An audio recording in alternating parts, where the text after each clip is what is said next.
manalangin tayo. Siyang naghahangad ng pagkukop ng kataas-taasan at nananatili sa kalingan niyong mga pangyarihan.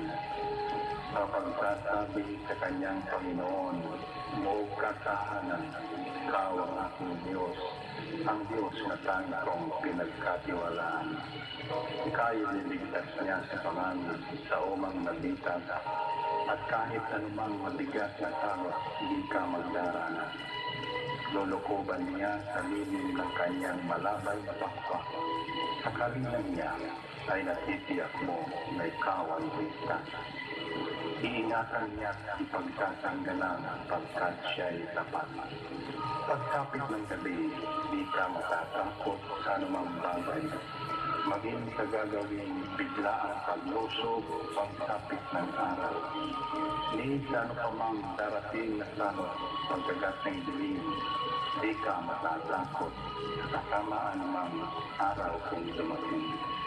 Kahit na mabuwan sa iyong harapan ang 1,000 tao, sa iyong paligid ang bilang ng patay maging 10,000.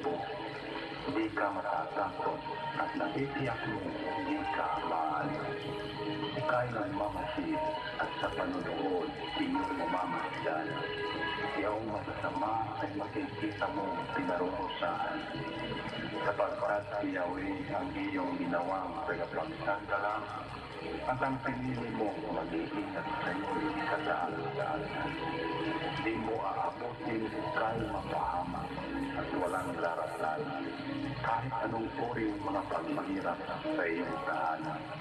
Susubuhin niya ang maraming anghel, ilang susubaybay.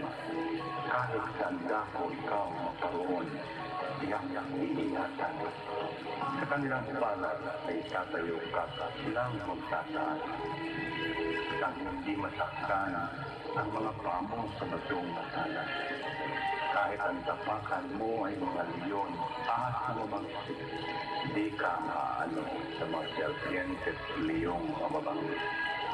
Ang sabi ng Diyos, aking ililigtas ang tapat na akin, at iingatan ko ang sino mang taong ako'y kikilahin. Pag sila'y tumawag, lagi handa ako na sila'y kapilan. Aking sasamahan at kung may hilahil ay sasakluluhan. Aking ililigtas at ang bawat isa ay pararangalan. Sila'y bibigyan ko at kagantimpalaan ng mahabang buhay at nakatitiyak ng naratanguhin nila'y kaligtasan.